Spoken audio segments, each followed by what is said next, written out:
pense qu'il y a deux choses. Il y a déjà le côté un petit peu en jeu, c'est quand même toujours agréable de, voilà, même si, enfin, le petit jeu de faire un petit concours, enfin, qui ait un petit peu de propositions différentes, etc. D'être, je trouve que enfin, voilà, ça attise aussi toujours un petit peu l'envie.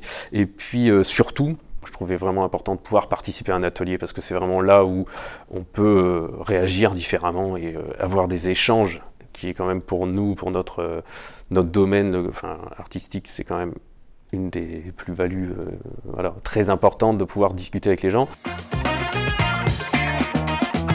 J'ai appris qu'il y avait cet atelier-là et que je trouvais ça intéressant de se confronter à un autre devoir qui n'est pas dans les devoirs qu'on a dans l'espace élève. Et comme j'avais quand même voilà, travaillé dessus, en plus ça tombait sur la connectivité, donc enfin, tout ce qui est futuriste, où je suis un peu dedans. Du coup, j'ai pu, voilà, je me suis pris une journée et puis j'ai travaillé sur mes idées. J'ai pris 2 soirées après pour monter des petites maquettes. Et donc j'ai proposé 3 axes à l'atelier. Je me suis intéressée par l'atelier parce que c'est vraiment un projet pour moi, avec le retour client, avec les conseils des professeurs, avec les échanges avec d'autres élèves. Donc cela me permet de vraiment avancer, vraiment voir quels sont mes points faibles et les corriger petit à petit.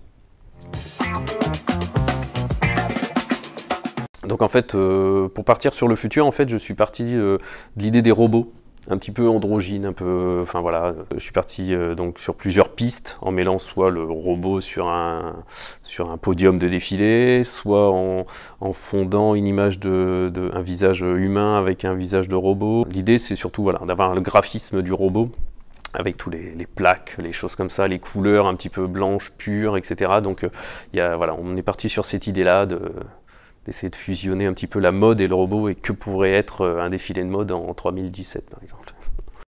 J'étais vraiment sur le côté, le futur c'est vraiment le côté connecté, le tout connecté. Et donc du coup le côté les puces électroniques avec voilà, les fils électroniques. Donc j'avais mixé cet aspect-là avec une femme habillée d'électronique en fait. Et puis l'autre en fait je suis partie sur un axe architecture, donc avec des images d'architecture futuriste. Et donc, je suis tombée sur une image où il y a vraiment une forme de robe. Et donc, j'ai mixé voilà, une femme habillée en architecture avec du vert, voilà, du futur. Le futur, ce qui m'a inspiré, c'est le dessin d'une femme dessinée avec des formes géométriques et les lunettes connectées avec les imprimantes 3D. Voilà ce qui m'a inspiré. Je trouvais que ce sont les reflets métallisés, les paillettes. Ça peut être aussi le blanc, qui est le blanc minimaliste. Et après, je trouvais beaucoup de collections qui sont faites en impression 3D. Et ça m'a donné vraiment beaucoup d'inspiration, toutes ces robes qui sont imprimées en plastique.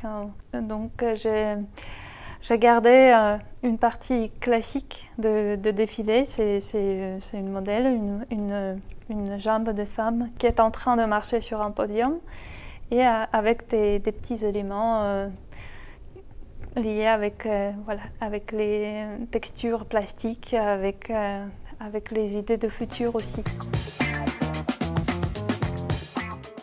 Alors en fait, le principe d'aller-retour sur les idées avec Monsieur Mazone, ce qui est intéressant, c'est qu'il a un regard complètement extérieur à ce qu'on fait. Nous, on a une idée, voilà, et le but de la création graphique, c'est de pouvoir être compris tout de suite par n'importe qui.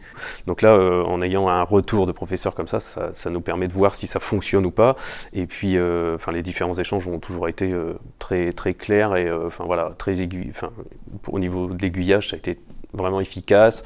Le projet, en 3 mois, a progressé, c'est vraiment affiné et a pris une direction qui maintenant semble pouvoir aboutir facilement.